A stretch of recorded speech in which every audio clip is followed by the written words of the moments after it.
Bonjour à tous, donc aujourd'hui je vais vous présenter notre nouveau véhicule à la location, donc c'est l'Etrusco T7400. Donc on va commencer par le trousseau de clés. Donc ici vous avez la clé porteur pour ouvrir, fermer le véhicule. Et après, cette clé va vous permettre d'ouvrir toutes les soutes à l'extérieur. Et ça, ce sont les clés pour les antivols au niveau du porte-vélo. Donc ici vous avez la porte cellule. Donc hop, on prend bien la petite clé noire ici et vous êtes fermé. Et là, on est ouvert. Bien revenir dans l'axe à chaque fois pour pas abîmer le barillet et la clé. Ici, vous avez du coup les grilles d'aération du frigo. Ça, vous n'avez pas besoin de vous en préoccuper. Faites juste attention pour le retour quand vous allez le nettoyer, si vous le faites au Karcher, de pas trop insister sur les grilles pour éviter que l'eau rentre à l'intérieur, vu que vous avez le brûleur de ce côté. Donc voilà, juste faire attention à ça. Ici, vous avez du coup la soute, donc qui s'ouvre comme ceci. À l'intérieur, vous avez les cales, le tuyau pour faire votre plein d'eau si vous avez besoin dans la semaine. La rallonge 220 avec un adaptateur si jamais vous allez chez des amis ou chez des hôtes pour pouvoir vous brancher. Là ensuite vous avez les deux dossiers, ça c'est je vous montrerai quand on sera dedans, c'est pour mettre les sièges passagers à l'arrière. Et après du coup vous avez ici la manivelle pour le store extérieur.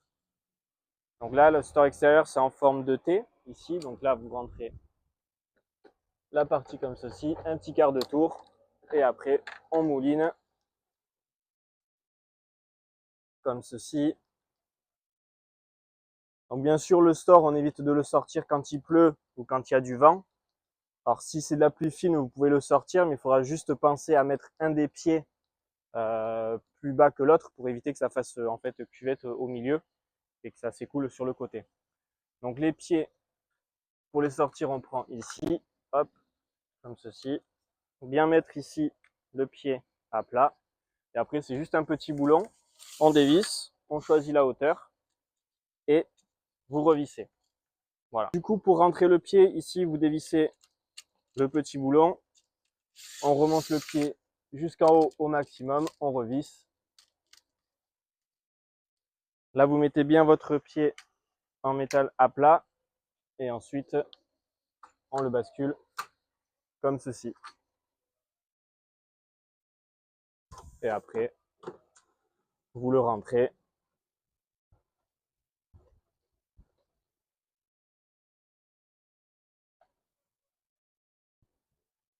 Donc après, pour sortir la manivelle, il faut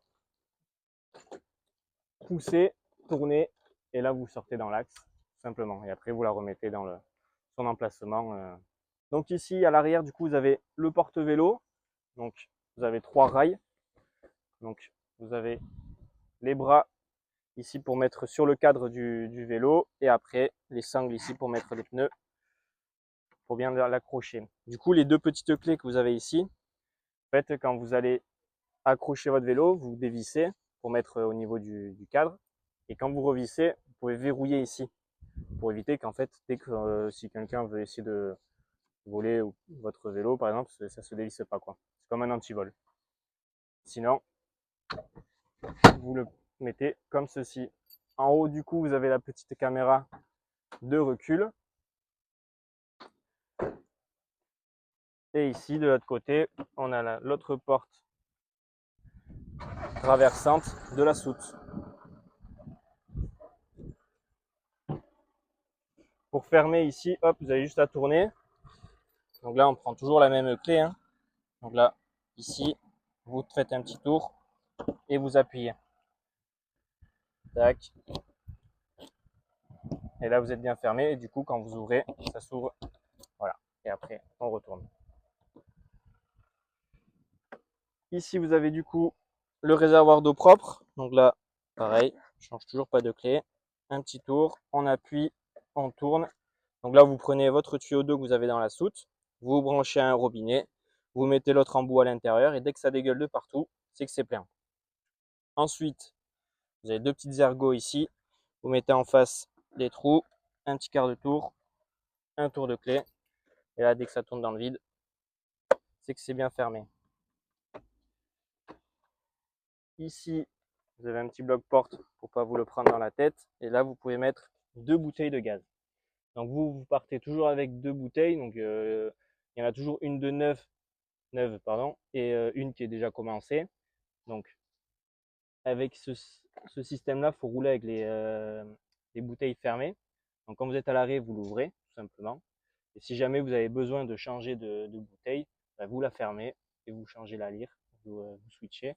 Avant de lancer l'eau chaude, le chauffage ou le frigo au gaz, toujours essayer sur la gazinière. Si le gaz arrive bien, vous mettez un petit coup de piezo pour que le feu arrive. Du coup, ici, vous avez la cassette des toilettes. Donc là, vous avez ce bouton, vous pouvez toujours appuyer. Et celui-ci, quand il est fermé, on ne peut pas appuyer. On met un petit tour de clé. On appuie sur les 2 boutons en même temps. On enlève la clé parce que c'est aimanté ici. Là, vous avez la petite gâchette que vous levez, vous tirez et là, ça vient tout seul. Donc, pour vidanger votre cassette, vous débouchonnez le bouchon ici. Le bouton bleu, c'est des appels d'air si jamais elle est trop pleine. Donc ensuite, vous rincez 2-3 fois avec de l'eau pour que ça soit bien propre. Vous pouvez aussi nettoyer à ce niveau-là.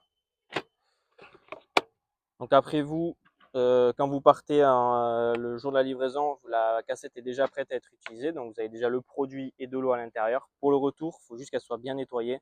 Pas besoin de remettre de produit dedans. Et ensuite, pour la réenclencher, vous avez juste à pousser et que ça aille derrière la butée.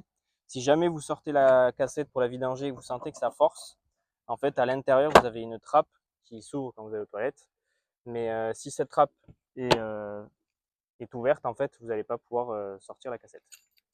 Et ça vous évite aussi que les odeurs remontent. Et après, toujours bien refermer à clé ici.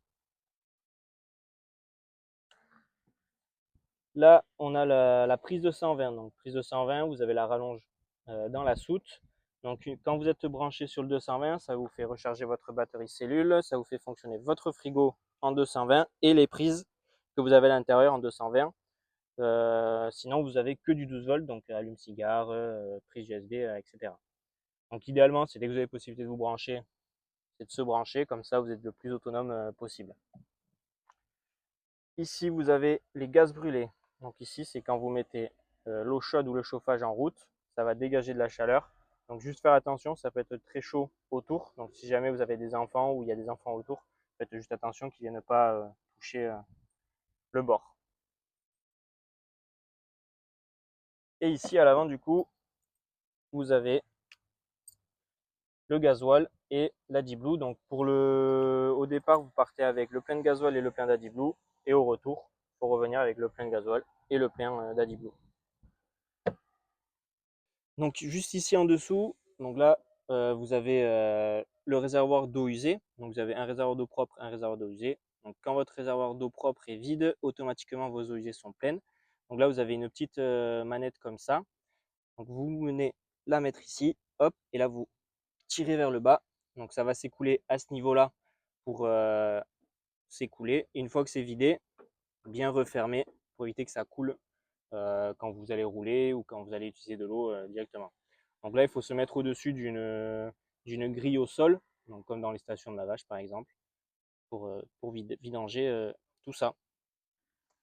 Du coup, on se retrouve pour les explications intérieures. Donc venez avec moi, je vais vous montrer. Donc ici, dans un premier temps, vous avez le tableau de commande. Donc ici, vous avez le bouton on-off. Juste en dessous, vous avez un robinet. Donc le robinet, en fait, quand j'appuie, ça c'est la pompe à eau. Donc si ça c'est pas allumé, vous n'aurez pas d'eau dans le camping-car. Et si, quand vous n'avez pas besoin d'utiliser de l'eau, il faut l'éteindre. Ça c'est la lumière extérieure, juste en dessous. Sur le côté gauche, du coup, ça c'est vos niveaux. Donc ici, la première batterie, c'est la batterie cellule. Donc là, vous avez les voyants en fait qui s'allument. Là, la batterie moteur. Et en dessous, le réservoir d'eau propre. Quand vous êtes branché en 220, vous avez ce voyant qui va s'allumer. Donc c'est pour vous indiquer que vous êtes bien branché. Et quand vous allez rouler, ce voyant va s'allumer. Ça veut dire que la batterie moteur et la batterie cellule se rechargent mutuellement en roulant. En dessous, vous avez le truma. Donc le truma, c'est ce qui vous fait le chauffage et l'eau chaude. Donc ici, vous avez un petit téton qui est sur le 0. Donc là, si je monte d'un cran ou de 2 crans, vous avez 40 ou 60 degrés. Ça, c'est que l'eau chaude. Après, vous pouvez vous mettre sur 40 degrés, c'est largement suffisant. Une fois que vous êtes sur l'eau chaude, c'est pas instantané, donc il faut attendre une 15-20 minutes pour que l'eau chaude arrive. Pareil que la pompe à eau, quand vous n'avez plus besoin d'eau chaude, on se remet sur le zéro, on l'éteint. En dessous, en descendant d'un cran, vous n'avez qu'une flamme, ça c'est que le chauffage. Le chauffage, lui, il se règle avec la petite molette grise ici qui va de 1 à 5. Et si vous descendez tout en bas, vous avez 60 degrés et la flamme. Donc là, vous avez le chauffage et l'eau chaude allumés en même temps. Et après, pour tout éteindre, on repart du coup sur le 0, comme ceci. Ici, ensuite, on a le frigo. Donc le frigo qui est comme ici, comme ceci. Là, vous avez un petit fraiseur. Donc pour l'allumer, vous restez appuyé sur le bouton ici. Hop, vous avez les menus qui s'affichent. Lui, il va se mettre sur le mode A, donc le mode automatique tout seul. Là, il est sur la flamme, vu que je suis à l'arrêt, il s'est mis sur le gaz. Quand vous allez vous brancher au 220, il va basculer sur le 220 tout seul. Et quand vous allez rouler ou le moteur en route, il va se mettre sur la batterie. Donc là, vous n'avez rien à faire, à part l'allumer ou l'éteindre, suivant si vous avez des choses à l'intérieur du frigo. Et ensuite, vous restez appuyé pour l'éteindre. On se retrouve ici du coup à la cuisine. Donc là, vous avez la gazinière, comme ceci. Donc là, pour allumer, on appuie, vous tournez et vous appuyez ici pour le piezo. Hop, pareil pour l'autre. Tac. Donc là, il faut bien avoir le tableau de commande allumé, sinon le piezo, lui, il ne fonctionnera pas. Avant de rabattre la plaque ici, attendre que ça refroidisse un peu. Et pareil, pour le nettoyage au retour, faites-le avec une microfibre pour éviter de rayer la plaque ici en inox ou alors la plaque en verre, juste là. Là, on retrouve l'évier. Donc là, si vous voulez de l'eau, on allume la pompe et après, on fait tourner. Donc après, il peut y avoir un peu d'air à l'intérieur au début, c'est normal. Et après, ça va devenir de plus en plus fluide. Et quand j'en ai plus besoin, du coup, je recoupe ici. Là, vous avez les placards avec une petite poubelle ici. Là, vous avez le placard pour les couverts. Et ensuite, pour mettre tout ce qui est assiette, casserole, poêle. Et pareil pour en haut. Ici, là, vous avez une prise de 120. Donc celle-ci fonctionne que si vous êtes branché à l'extérieur. Vous avez ici une baie aussi, donc avec un côté moustiquaire et l'autre côté occultant. Pour ouvrir la baie, donc quand elle est fermée, elle est comme ceci. Vous appuyez sur les boutons sur le crochet et en fait c'est un compas que vous vissez après pour maintenir la baie. Et après on dévisse et bien remettre au dernier cran ici, pas au milieu, bien ici. Il faut que ça soit bien fermé, qu'il n'y ait pas de prise d'air quand vous roulez. Donc au-dessus de la cuisine ici vous avez un lanterneau, donc vous avez ici l'occultant et de l'autre côté la moustiquaire. Pour l'ouvrir vous avez ici un bouton, donc là vous appuyez, vous passez la barre juste en dessous et là vous avez 1, 2 ou 3 crans. Donc vous avez le premier cran ici, deuxième cran ou alors carrément au bout. Et après pour le fermer, vous repassez le bouton au-dessus de la barre. Donc bien sûr évidemment on ne roule pas avec le lanterneau ouvert et vous avez le même système au-dessus du lit. Il est plus petit mais c'est exactement le même. Donc on se retrouve pour l'arrière du camping-car. Donc c'est le côté chambre et salle de bain. Donc ici vous avez la douche, donc avec le pommeau de douche, le mitigeur. Là vous avez la paroi. Donc tac. Et après vous pouvez la verrouiller ici. Donc quand vous roulez, bien la verrouiller. Hein. Donc vous pouvez pas la verrouiller fermée. Il faut vous la fermer. Et vous mettez bien ici pour éviter qu'elle soit battante quand vous allez rouler. De l'autre côté, on a la salle de bain, donc avec le lavabo. Là, vous avez pas de rangement, un rangement ici. Et là, vous avez juste un miroir. Donc après, les toilettes, elles se pivotent, hein, bien sûr. Là, vous avez une petite manette grise. Donc en fait, c'est pour ouvrir cette trappe. Donc quand vous allez aux toilettes, on ouvre la trappe. Vous faites ce que vous avez à faire. Le bouton bleu ici, c'est la chasse d'eau. Donc là, il faut bien avoir la pompe à eau allumée au tableau de commande. Et c'est pas comme à la maison où si j'appuie qu'une fois, il y a tout qui part. Là, tant que je reste appuyé, en fait, j'ai de l'eau qui va couler. Et ensuite, une fois que j'ai terminé, je referme. Je referme pour éviter que les odeurs remontent et pour aussi vidanger ma cassette, sinon ça va forcer, elle ne pourra pas sortir. Vous avez quand même une prise de 220 à l'intérieur pour sèche-cheveux, rasoir et après le bouton pour les lumières. Ensuite, derrière, vous avez le lit central avec de chaque côté une penderie et du rangement juste au-dessus de vos têtes. Donc pour avoir un peu plus d'intimité, vous avez une porte ici qui se ferme. Comme ça vous permet d'être un peu plus tranquille si vous voulez dormir un peu plus le matin ou faire la sieste en début d'après-midi. Donc du coup, vous avez la chambre à l'arrière, mais vous avez aussi du coup un lit pavillon. Donc un lit, donc il est électrique. Ici, vous avez le petit bouton, on appuie et il descend tout seul. Donc après, il se coupe tout seul. Là, vous avez l'échelle juste ici, donc vous avez les crochets comme ceci. Et du coup, vous avez un autre lanterneau pour aérer. Donc c'est le même système hein, sur les trois. Et après, pour le remonter,